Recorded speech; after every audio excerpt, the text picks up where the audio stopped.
Okay, today we're talking about the transformations of functions.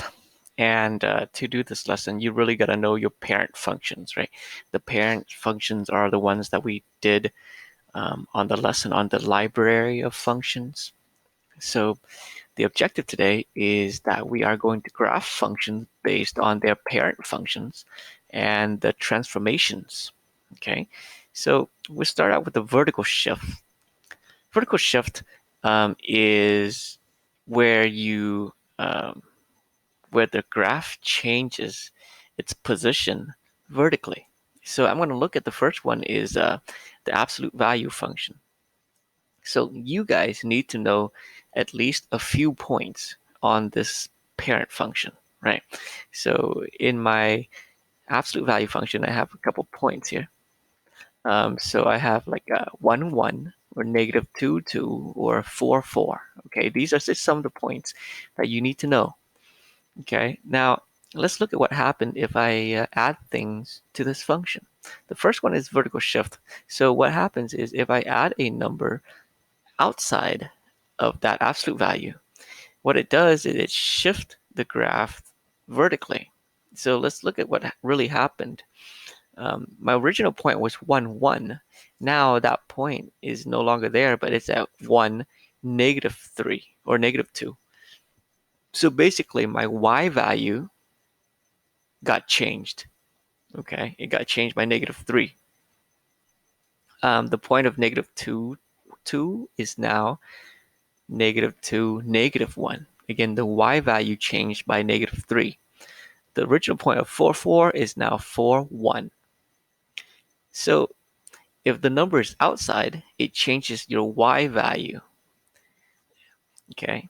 If it's negative, then your graph goes down. Like this is negative 3, goes down by 3, positive, then it goes up. And so we say this is shifted down by 3 units. Okay. So you guys should know this already. This is from Algebra 2. We'll do another one for horizontal shift, right? So if I put a negative 2 inside the absolute value, okay, if it's inside, it changes your x value. So let's look at what happened. Originally it was 1, 1. Now it's 3, 1. So my x value changed by a positive 2 units. Okay. It was negative 2, 2. Now it's 0, 2. So the x value changed by a positive 2. 4, 4 now becomes 6, 4. Okay. So let's look here. If the number is inside, which is what I mean is inside the absolute value, okay, it changes the x value. And if it's negative, you go right. If it's positive, you go left. Okay, so it's the opposite of the sign here. So if it's inside, it changes the x value, but by the opposite of the sign. And we say this is shifted to the right by 3 units. Okay, those transformations should be old, should be something you've done before. Okay, these are some things that might be new to you. All right, let's talk about the vertical transformation. Okay, so vertical transformations, there are several things. You can have stretch, compressions, and reflections. Okay, so here is, I'm going to try a different type of function here. I have the x squared, the parabolic graph is the graph for that function. So what are some of the points? I have the point 1, 1, okay, 2, 4, and 3, 9. Okay, again, you guys need to know some of these points. Just from the parent function, you got to know them. All right. So let's see what happens if I put some stuff in there. Okay. If I put a 2 in there, this 2 is, okay, you need to know that this 2 is outside of that function.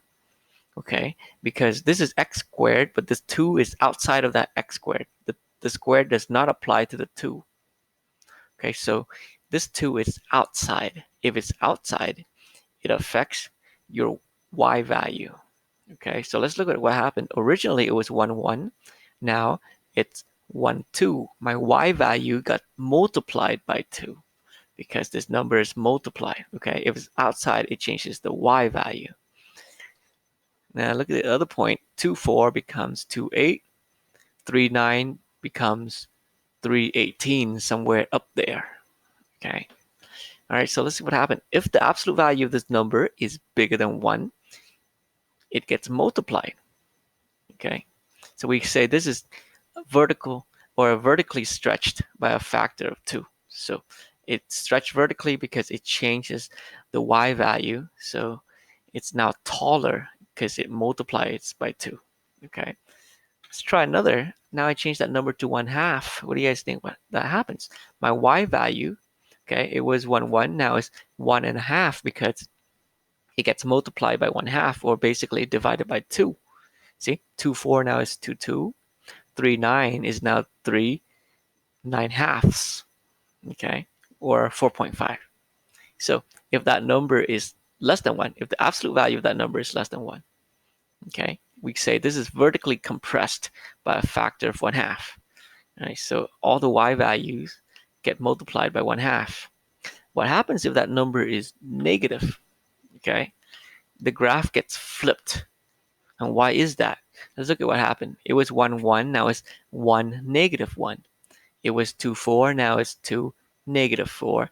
3, 9, now it's 3, negative 9, because we multiplies the whole thing by negative, so your y values, remember, the number is outside, the negative is outside. It changes your y value, okay? So we say if that's negative, we don't say vertically flipped, we say flipped across the x-axis, okay? Now, let's look at the horizontal transformation. This is more confusing. So if I'm going to try a different type of graph again. This is the square root of x. And again, you got to know these points. Some of these points, I have 1, 1, 4, 2, and 9, 3. Let's put things in there. All right. So if I put the 2, see, earlier, the number was outside. It would have been out here, but now it's inside. If it's inside, it changes your x value. Okay. If it's outside, it changes your y value. So it's inside, it changes your x value. So let's see what happened. Earlier it was 1, 1. Now my x gets divided by 2. That's the confusing part. It does the opposite of what it says here. So here's multiply by 2 is actually dividing by 2. Okay, so your x becomes 1/2. 4, 2, now it's divided by 2, it's 2, 2. The x gets divided. Same thing here, becomes 9/2, 3, or 4.53.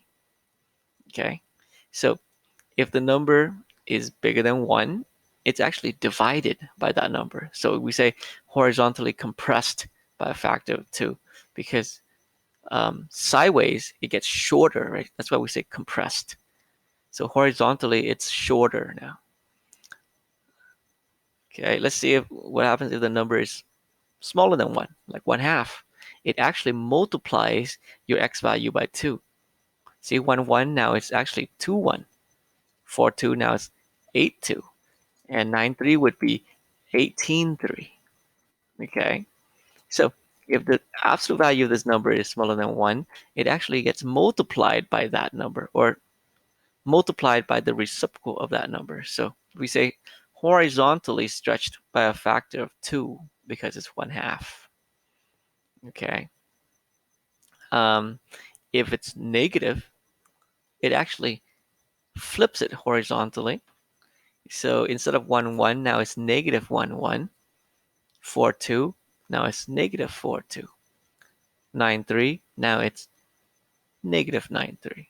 Okay, and we call this reflected across the y-axis if that's negative. Okay, so the main idea, guys, if you want to remember this whole thing, you have to understand it. If your x gets multiplied before the property of the function is applied, see what I mean is if that number is inside the radical, or if it's inside, not inside the radical, but yeah, or it's inside of your square, you know, crap. Um, okay, let's forget it. So if it's inside, then it changes your x value. But if it's outside, it changes your y value. And when it changes your x value, it does the opposite of what it says. Okay, like if it's 1/2, it's actually multiplied by 2. But if it's 2, it gets divided by 2.